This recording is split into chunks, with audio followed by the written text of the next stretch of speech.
today. Me too. It's been so hard all morning because I've been wanting to ask you so many questions and I usually can't stop myself from talking the entire time. But I wanted to save as many moments for right here, right now, because I think everyone's going to want to hear about everything that you're doing. You're smashing it. Thank you. So are you. Absolutely. Thank you. Like a few years ago, did you think that you were going to be cover girl on Grazia? No way. I mean, I started modelling 10 years ago, so back then there was hardly any diversity out there being celebrated in the fashion industry, let alone people with, you know, one hand or any other. I don't like using the word disabled because I hate it so much. No, we're not, I think we're just going to get rid of that word. Yeah, just get rid of that word. Yeah, it doesn't mean anything. It's disempowering, it's rubbish, it's just untrue, outdated. Yeah. We said the other day that we're just going to get rid of dis and just say enabled. Yeah, exactly. Like fab. Yeah, love that. That's what we are, right? Like, yeah. But we're so excited to have you today because I think personally there are so many girls that are going to want to be in a similar situation to what you're doing right now, and your story and your ethos is so inspiring that I just can't wait for you to tell everyone about it and for people to hear it. But very exciting moment for us because I've seen this and you've not seen this. Oh my God, I'm so excited. We have created a personalised art piece just for you. Thank you. Are you ready to see it? Yeah. Okay. It's by an amazing girl called Danni. Okay, you ready? Go for it. I don't know if I'm going to drop the board off. Oh God. Wow, that's insane. Check that out. How It's amazing. amazing is that? Wow. That's your Instagram profile picture. Oh, yeah. I love that so much. And when you sent us all the, we picked out key words from your kind of like questions that we sent you, the questionnaires, like warrior spirit. All about that life. Fearless, model, daughter, sister. So, I mean, you've walked for Fashion Week. Yeah. You've done incredible campaigns, Primark, major campaigns. Like, how did it all start? So, I mean, I was signed with Milk Model Management a year ago. Yeah.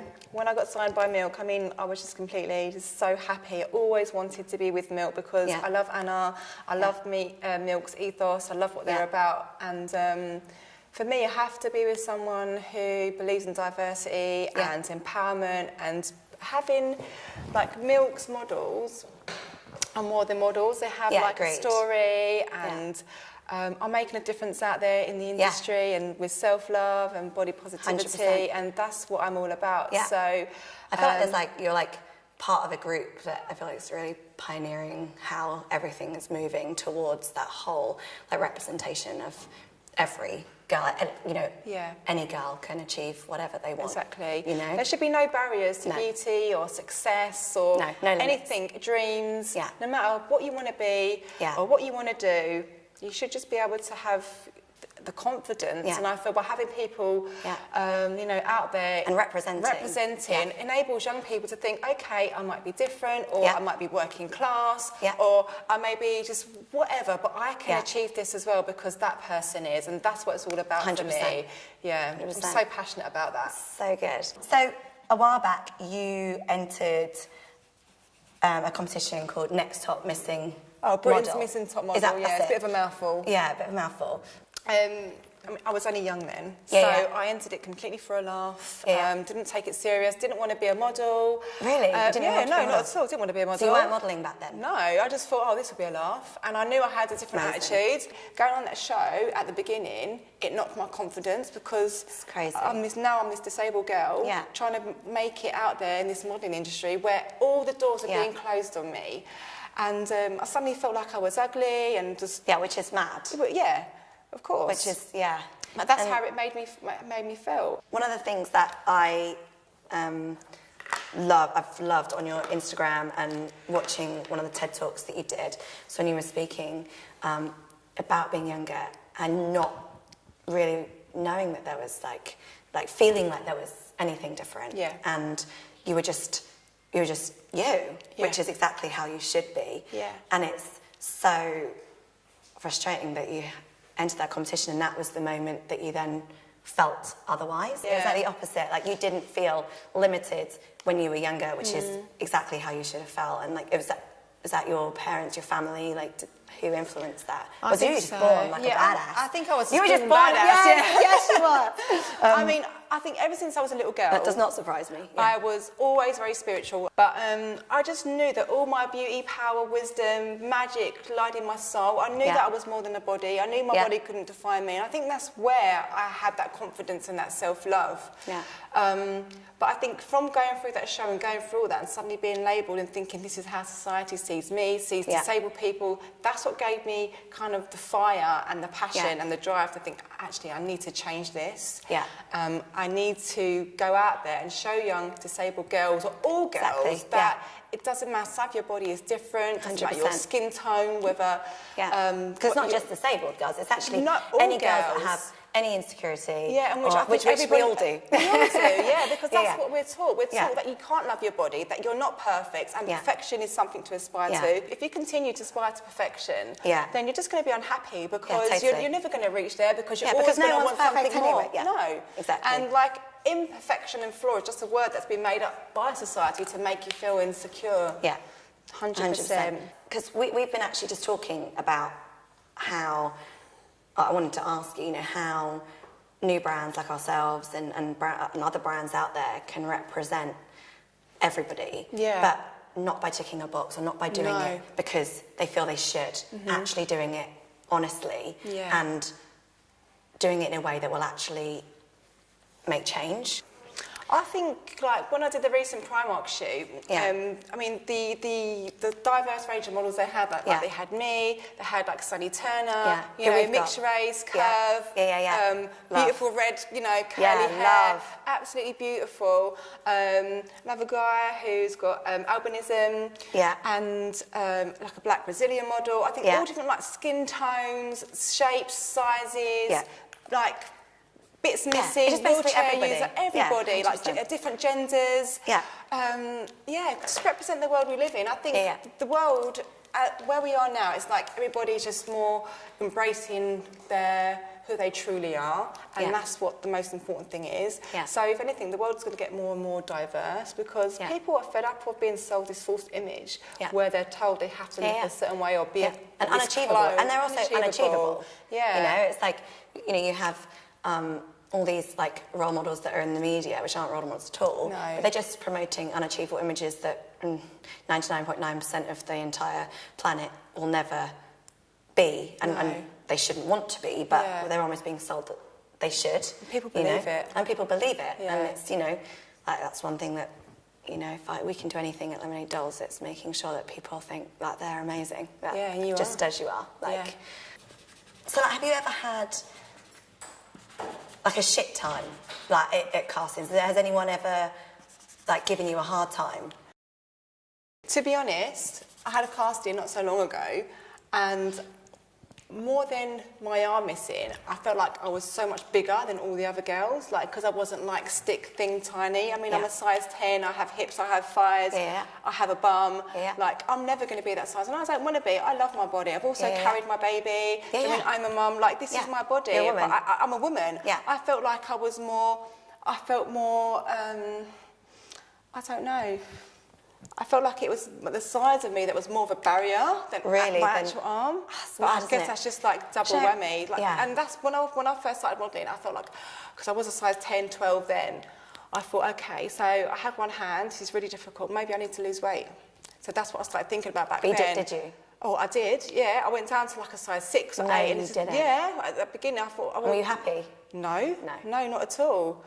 And then you just, I mean, did it just take you one day to be like, what the hell am I doing? Yeah, this isn't me. So, You don't strike me as someone that would conform. No, I'm not a conformist. No way.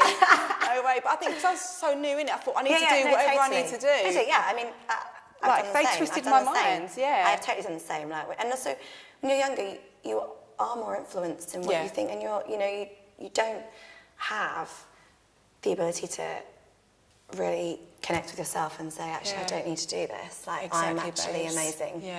How I am, you know. Please tell me about the post office story. When I read that in your questions, I literally did like a little mini fist pump, and I was like dancing around the room, like, yes. Okay, so when I don't know my age, but I was in a pushchair, so I must have been pretty young. Yeah. So when I was born, my mum and dad had this little prosthetic arm for me, which I still have now. I was always dead against it, like I can't stand them. I just love that. But so I had no choice when I was in the buggy. Obviously, I'm completely unaware. I can't even remember it. But I was in the post office with my mum. Yeah. I had this little fake arm on. I just pulled the arm off and just threw it across the floor in the post office. I just love it. My mum said, like, all like the horrified onlookers were just like, this arm has been pulled off and it's on the floor. She must have been dying. I love it. You were like, no way. No way. No. I just love it. I love it so much. That sums me so up. much. Yeah, I mean, but it's brilliant. Brilliant. Do you remember, like, I mean, I don't know how old you are, but do you remember, like, what you were feeling at that point? I can't, no. I just know You I must have hated just gone, them like, so much. what is this? What is I don't need this? this. Yeah. Like, what it's is that? fake, it's hard, Yeah, it's horrible, probably, it's not and me. Does it hurt? Yeah, like, yeah, it's like hot, it's sweaty, or Yeah. not nice. Yeah. I love it. I love that. With an arm, you just don't need it. I think it's only there to make you look normal. Yeah. It's there to make you conform. It's Yeah. there so you don't offend other people. So you blend in and like your arm is not offensive or whatever. That's not what it's about for me. It's like it's flesh, bones, warmth, texture, skin. You don't feel limited in any way, shape or form, so why would you wear it? In fact, if I was wearing that, I would be limited because it's disabling, it's impractical. When my little boy was born, I would never be able to change his nappy wearing it at all. And if I was wearing one, I wouldn't be able to pick him up with that. Imagine that would be hurting him, all that hard plastic. Yeah. So, yeah, it's just there for other people's benefit, And totally. I, on one of the TED Talks that I saw, you said that you helped another girl. Yeah. And I love that story so much. Oh my God, that's just like it's amazing. everything It's for me. absolutely amazing. So she got in touch with me probably when I did that modelling show. At the time she was a teenager and I think she was just about to leave school, go university. So she always wore a prosthetic arm all throughout her life, but she never enjoyed wearing it. Again, she did it for other people. Yeah. So she said, how comes you're so confident not wearing it? Can you please help me to feel more empowered and accepted of my own body so I can go to university not having to wear this thing? So I can't remember what I said to her back then, but whatever I did say made a massive impact because she contacted me about 3 years or 4 years later and she said, I wrote to you asking for advice for going into uni about the prosthetic arm. And she said, deciding to contact you on that day was the best decision I ever made in my life. She said, life is just amazing. She said, I'm so confident. That's so I incredible. love my body. No one cared. And it went in the bin. One thing I say, like, if we all had the freedom to feel beautiful, how bloody amazing would that be? And we all deserve that, the freedom to feel beautiful. Why not? Yeah. Totally. You know, we all deserve that. It's our birthright to grow up confidently and just to know that our beauty is what we are naturally. We don't have to change anything. We don't have to do anything. It's just who we are. I mean, it is all about perceptions and people do have that when it comes to disability because that's the way the world has always been. I mean, I was researching into the treatment of disabled people like through the ages and like since from the beginning of time, it's like disabled people have been put into like freak shows or made to feel like they do not belong in society. But it's a very exciting time at the moment. I feel like it's time now for this change. I agree. It's time to show the world what it means to be disabled in 2018. It means whatever the hell you want it to be. You're part of that change as well. Part of that, yeah. I'm really Which is so happy exciting. to be part How of do you that. feel? Yeah, Like, I know, amazing. Yeah. Okay, so your 3 words. Okay, Warrior spirit. Well, no, maybe not 3 words. 3 definitions, is that right? Yeah, like resilience. Resilient, yeah, because I think if I wasn't resilient, I wouldn't be where I am today. But then it is that warrior spirit and starseed because I'm from space. Can I come to your Yeah, you're please? there. I think we're both in the same place. Maybe I think we are. Yeah. We are so excited to be designing some pants for you with your own personal slogan or mantra on the back. What do you want your mantra slogan to be? I think it has to be warrior spirit. Yeah. Warrior spirit right here. Yes.